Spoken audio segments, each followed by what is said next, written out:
ko to! Betsy! Hindi ka nga dito. Ano ba? Tumigil ka na, ha? Yung bibig mo, bastos na! Kayo ang bastos! Mawala kayong respeto! Lalong-lalo na yung peke mong asawa! Malandi! Halibarot! Huwag mo pagsalitaan ng ganyan ng asawa ko, ha? Yung asawa mo? Hoy! Kumita ka lang ng dolyares, nagka-amnesia ka na? Pirated yung kasal niyo, ang kapal mo? Anong nangyari? Sabi mo sabay tayo magpapayaman, bakit mo ako iniwan sa ere? Ba't pera lang ba talaga mahalaga sa'yo, ha? Natural! Natural! Ang swerte mo naman! Ikaw lang makikinabag sa green card mo? Pwes, ipapakancel ko yan! Lalo ako magwawala dito! Lalo ako magwawala dito! Betsy! Ano ba? Ano ba? Lalo ako magwawala! Magwawala ako sa mga magulang ni Gina! Doon sa business nila! Para malasa sila! Isusumbong ko kayo sa USCIS! Magdadamanda ako! Kumalag niya kayo! Tas ano mapapala mo, ha? Makakatulong ba sa sitwasyon natin ngayon? Saan ka kukuha ng pera?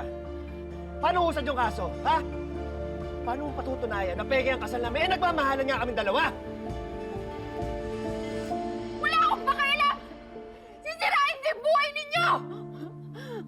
Gawin mo na lahat ng gusto mo, Betsy. Wala na akong pakialam. Handa akong mawala sa akin lahat, ipakulong mo ako. Pero hindi mo na kami mapag-iwalay ni Gina. Betsy, minahal kita. Alam mo yan. Dami ko naging sakripisyo sa'yo, pero sa relasyon natin, ako lang ang nagbibigay. Iniwan ko yung nanay ko para sa'yo. Para pumunta dito. Para sa sarili mong ambisyon. Isa lang pagkakamali ko, Betsy. Yun yung nasaktan kita. Kaya nagpapakumbaba kami sa'yo ni Gina. Pero kahit mo ilang beses na kami mag-sorry sa'yo, hindi mo naman kami mapapatawad eh. Talagang hindi! Ang ayoko sa lahat, yung inaagawan ako. Akit ka lang, Gerald! Akit ka lang! Hindi mo ako pag-aari! Tanggapin mo na lang hanggang dito na lang tayo, Betsy! Ikaw nakakuha ka lang ng green card? Nakapangasawa ka lang ng yayamanin? Ang yabang mo na! Napakayabang mo na! Betsy, please. Umalis ka na. Hindi na kita mahal. Hayaan mo na lang kami maging masaya ni Gina.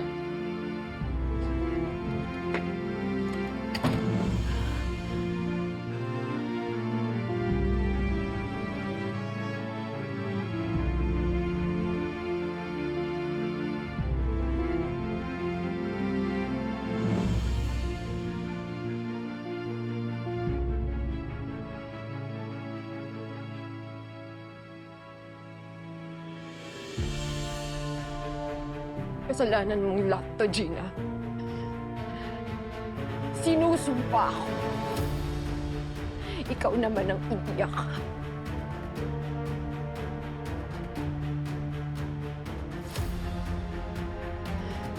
Ikaw naman ang maaagawan. Humanda ka.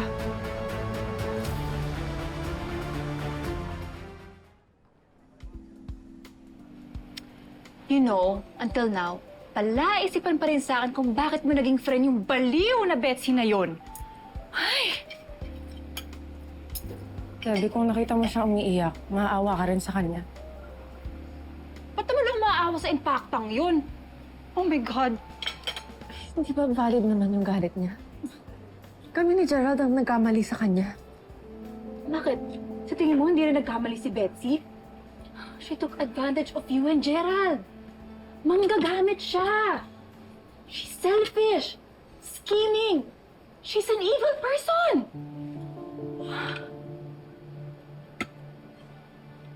Maybe she's just hurting. Maybe she's still broken. Gina, please lang. Do not confuse a broken person from an evil person. Kasi tingin mo ba yang si Betsy? Magbabago pa ba siya? Eh, first cousin nga na si Satanas. Girl! Diyos ko, Lord! Teka lang. Alam mo, baka magka-aneurysm pa ako dyan kay Betsy na yan. I have to go na. Sige. Ikaw na bahala dito, babe, ha? Your treat. Love you. Love you, guys.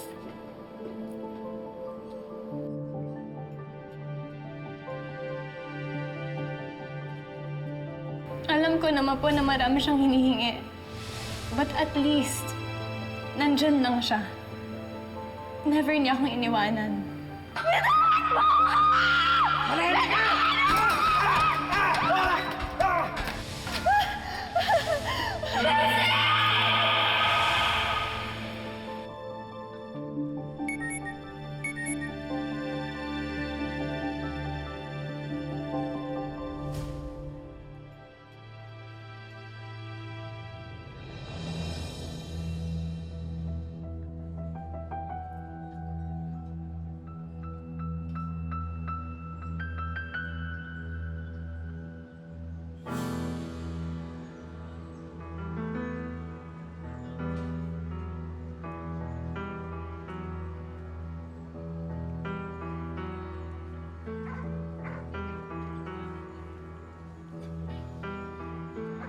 You said you had an emergency.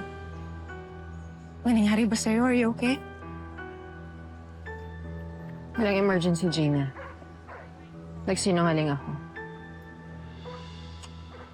Hindi kasi ako sigurado kung sisiputin mo ba ako.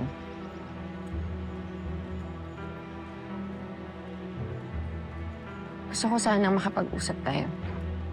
Ng babae sa babae.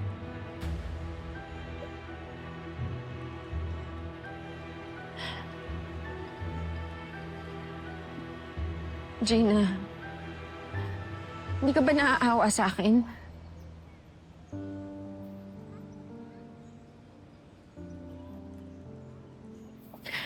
Betsy, I'm really sorry. I'm willing to take responsibility sa mga maling nagawa ko. Saktan mo ko. Sampalin mo ko. Tatanggapin ko, Betsy. Basta mapatawad mo ko. Kami ni Gerald. Ganun ba kadali yun? Gina, alam mo namang kailangan ko si Gerald. Kung wala siya, wala din ako. Gina, paano na yung mga pangarap na binuo namin? Importante sa akin. Importante para sa pamilya ko na makapagtrabaho ako dito sa Amerika. Gina, si Gerald lang ang meron ako. Sabay sana namin bubuuin yung mga pangarap namin eh. Planado na lahat pero winasak mo. Betsy, hindi namin sinasadya yung nangyari.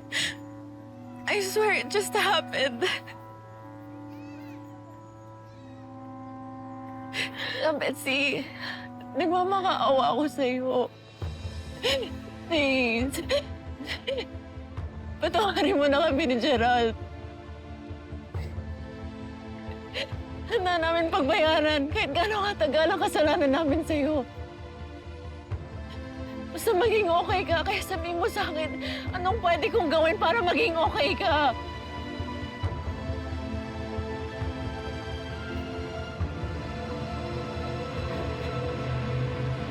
I-divorce mo si Gerald.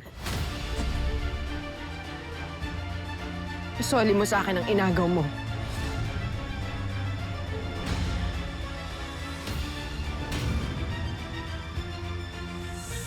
Are you okay? I'm okay. Sige, if you need anything, I'll be out here. Tawagin mo lang ako, ha?